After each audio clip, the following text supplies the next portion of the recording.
Hey guys, so this week I have been thinking about the difference between mistakes that are the product of not knowing how to do something or being uncomfortable with a new skill and anxiety and tension. I myself have built up tension and anxiety for a specific sequence of fingerings over 20 years that I've just shoved under the rug. Basically, I was just using harmonics and cheat fingerings to achieve the same notes, which are E6, D6, and C6. Last week and this week were the first weeks in my life that I actually decided to finally figure out how to get myself to play them well. It wasn't that I didn't know the fingerings, and it wasn't that I didn't know how to play them, because if I slowed it down, I would play it just fine. Or if I did like a really quick small burst, like a 1-beat burst, I could do it really quickly. But I couldn't sustain it. I can't keep going up and down E, D, C, D, E for a long time. I end up just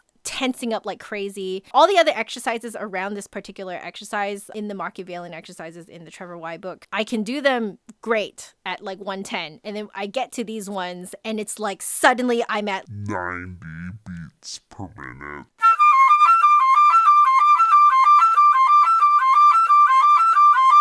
It's a pretty sharp drop from all of the other notes around it. And I've known that this was an issue that I've had for a really long time. And I just never faced it. Now I can do it at 104.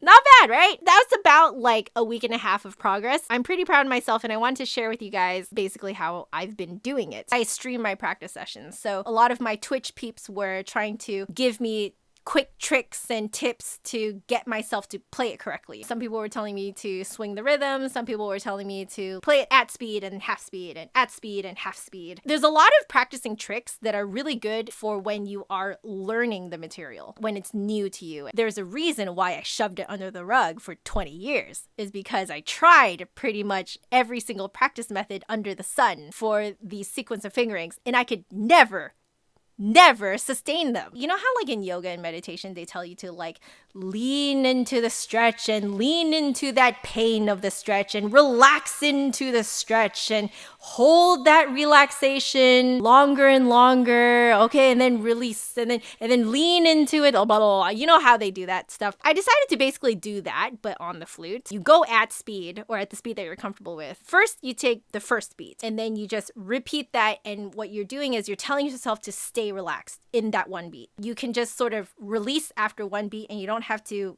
sustain it for longer than one beat. Once that's comfortable, then you do 2 beats. Maintain that relaxed state, lean into the relaxed state, prevent yourself from freaking out and tensing up.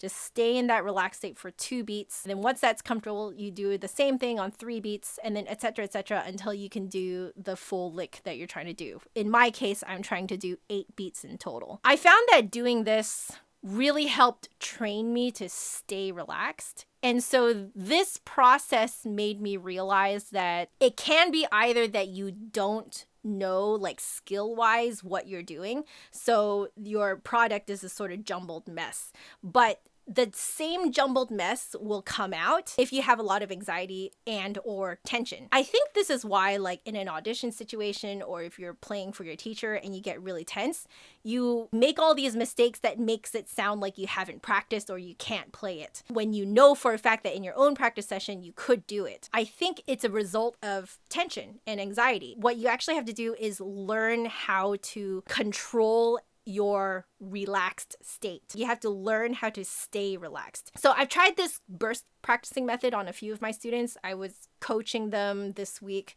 through staying relaxed. Like I actually like talk them through it as they're doing it. It seems to work for my students who have some tension problems. Currently, this burst practicing method is the only method that I have found so far that really helps in the anxiety department. One big sign that it's probably just tension and anxiety is when you've tried every single practice method possible and nothing is working. I am currently working through basically 20 years of built up tension and anxiety for this specific sequence of fingerings, and I'm practicing it on Twitch in front of everyone. Everyone is actually seeing me struggle. Maybe one day I'll figure out or I'll hear about another way of practicing that can really help with anxiety and tension. I know that a lot of you guys ask me about how to deal with anxiety and tension, so I really wanted to share this very kind of like recent thing that I've been thinking about. Try it out. I literally just had a practice session right before filming this. This is the first time in my life that I've come out of a technique practice session relaxed. I used to come out of it super tired. My muscles are aching and it's like I had a big workout. No, right now I'm like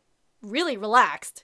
And it is really weird. Like, I am not used to this feeling at all. I would love for you guys to feel it too, because it's a great feeling. It's weird, but it's great. I love you all very much. I'll see you guys next week. Bye.